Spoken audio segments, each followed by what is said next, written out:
പാഠം 42. ഒന്നും നമ്മൾ കരുതുന്നത് പോലെയല്ല. ഈശ്വര,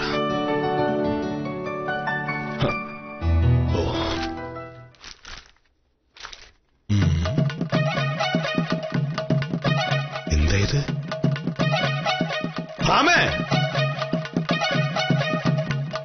ഇവളെ ഒതുക്കാൻ ഈശ്വരനായിട്ട് തന്ന വഴിയാ. ഇന്നിവളെ ഞാൻ പപ്പടം പൊടിക്കും പോലെ പൊടിക്കും.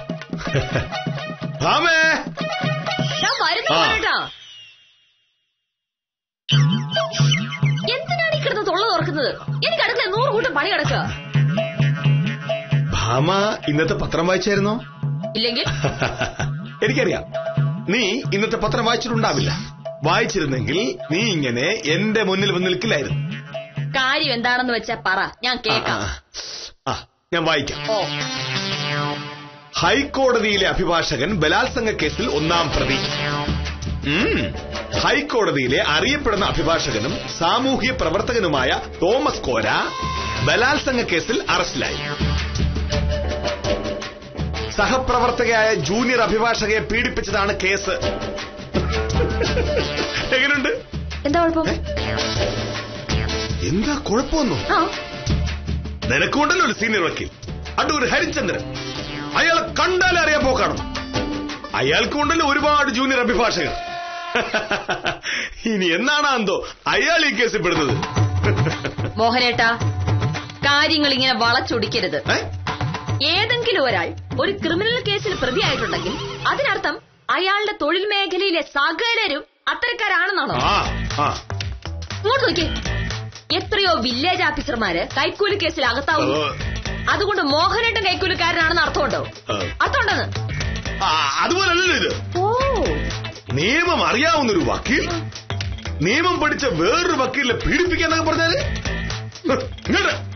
അവനൊക്കെ തൂക്കിക്കൊല്ലണം. വേണ്ടെന്നാരാണ് പറഞ്ഞത്?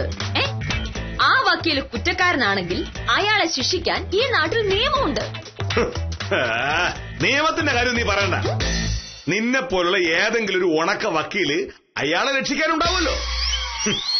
സത്യം പറഞ്ഞാൽ നിങ്ങളെയൊക്കെ സമ്മതിക്കണം. വായിക്ക. കള്ളന്മാരും കള്ളികൾ ഇറങ്ങിയിട്ടുണ്ട് ആളുകളെ പറ്റിക്കാനായിട്ട്.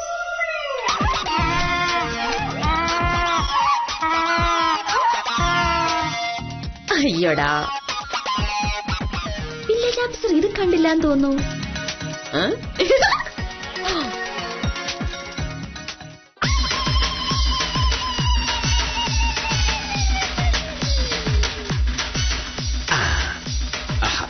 സന്തോഷമായി. ഇനി കുറച്ചു നാളത്തേക്ക് അവളെ പേടിക്കണ്ട. മോഹനേട്ടാ, പത്രം വായിച്ചപ്പോൾ ബലാത്സംഗത്തിന്റെ കഥ മാത്രമേ കണ്ടുള്ളൂ, ബാക്കിയൊന്നും വായിച്ചില്ല? ഞാൻ മുഴുവൻ വായിച്ചു. ഇല്ലെന്നേ. പത്രം എടുത്ത് മറച്ചു നോക്കി ബലാത്സംഗം എന്ന് കണ്ടപ്പോൾ ഹരക്കേറി, പ്രതി വക്കീലാണെന്ന് കണ്ടപ്പോൾ ആവേശമായി. എന്നെ വിളിച്ചു വരുത്തി മെക്കിട്ട് കയറി. അതിനിടയിൽ വായിക്കേണ്ട വാർത്ത വായിക്കാൻ വിട്ടുപോയി. അതേത് വാർത്ത? ഞാൻ വായിക്കാം, ശ്രദ്ധിച്ച് കേട്ടോളേ. ഡിപ്പാർട്ട്മെന്റ് തല പ്രമോഷനുകൾ സർക്കാർ നിർത്തിവെക്കുന്നു. പുതിയ നിയമനങ്ങൾ വേണ്ടാന്ന് വെച്ചത് കൂടാതെ വിവിധ ഡിപ്പാർട്ട്മെന്റുകളിലെ ഒഴിവുള്ള തസ്തികയിലേക്കുള്ള പ്രമോഷനുകളും വൈകും. സർക്കാരിന്റെ കടുത്ത സാമ്പത്തിക പ്രതിസന്ധിയാണ് കാരണം. വായിച്ചില്ലായിരുന്നോ?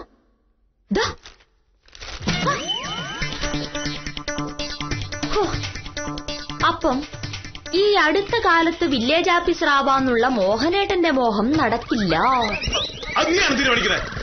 ഞാനല്ല, പക്ഷെ അത് തീരുമാനിക്കേണ്ട സർക്കാർ എടുത്ത തീരുമാനമാണ് പത്രത്തിൽ.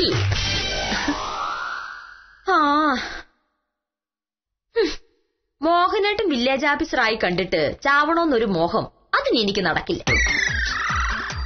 അതെ, പ്രമോഷൻ കുറച്ച് ദിവസത്തേക്കാണ് നിർദ്ദേശിക്കുന്നത്.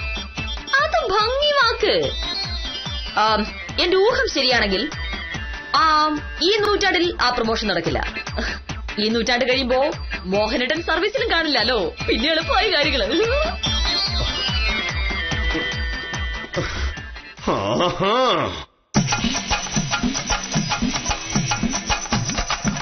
പണിവാളി,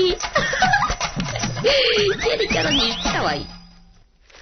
ഈ നാട്ടിലെ അഴിമതിക്കാരുടെയും കള്ളന്മാരുടെയും പിടിച്ചുപറിക്കാരുമായ സകലരുടെ ആഗ്രഹമാണ് ഞാൻ വില്ലേജ് ഓഫീസർ ആകരുത് എന്നുള്ളത്. ഇപ്പൊ എനിക്ക് മനസ്സിലായി, നീയും അത്തരക്കാരെ പോലെയാണെന്ന്. ഞാൻ എന്ത് ചെയ്തു? അല്ലെങ്കിൽ തന്നെ എന്നെ പോലെ ഒരു പാവം വക്കീല് വിചാരിച്ചാൽ എന്തെങ്കിലും നടക്കുവോ? മോഹനേട്ടന് പ്രമോഷൻ തരണ്ടെന്ന് തീരുമാനിച്ചത് സർക്കാരല്ലേ? പക്ഷെ മാമേ, നീ ഒരു കാര്യം മനസ്സിലാക്കണം. എന്റെ പ്രമോഷൻ എല്ലാ കാലത്തേക്കും മാറ്റിവെക്കാൻ ആർക്കും പറ്റില്ല. പ്രമോഷൻ ലിസ്റ്റിൽ സ്റ്റേറ്റിൽ 1ാം സ്ഥാനക്കാരനാണ് ഈ മോഹനേശൻ. ഓ, ആയിരിക്കും. പക്ഷെ അതുകൊണ്ട് കാര്യമില്ലല്ലോ. ഇപ്പൊ എന്തായാലും നടക്കൂല. ആ ഭാവിയിൽ നടക്കുന്നൊക്കെ നമുക്ക് സ്വപ്നം കണ്ട് കഴിയാം. ഇതുകൊണ്ടാണ് മോഹനേട്ടാ ഞാൻ പറയുന്നത്, ഈ സർക്കാർ ജോലിയെക്കാട്ടിലും നല്ലത് നമ്മൾ സ്വന്തമായിട്ട് കണ്ടെത്തുന്ന തൊഴിലാണെന്ന്. നമ്മുടെ കഴിവിനനുസരിച്ച് അപ്പൊ ഉയർച്ച ഉണ്ടാവും. ഒരു സർക്കാരിന്റെ ഔദാര്യത്തിന് നമ്മൾ കാത്തിക്കേണ്ട കാര്യമില്ല. ഭവേ, എന്തൊക്കെയായാലും നാട്ടുകാരെ സേവിക്കുക എന്ന് പറഞ്ഞാൽ അതിന് നല്ലത് സർക്കാർ ജോലി തന്നെയാണ്. ഇപ്പൊ ഈ പ്രമോഷൻ കിട്ടിയാലും ഇല്ലെങ്കിലും എനിക്ക് ഈ ഉദ്യോഗം മതി. ആയിക്കോട്ടെ.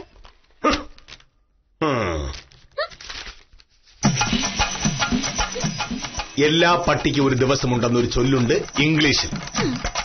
അത് മറക്കണം. എനിക്കും കിട്ടും പ്രമോഷൻ.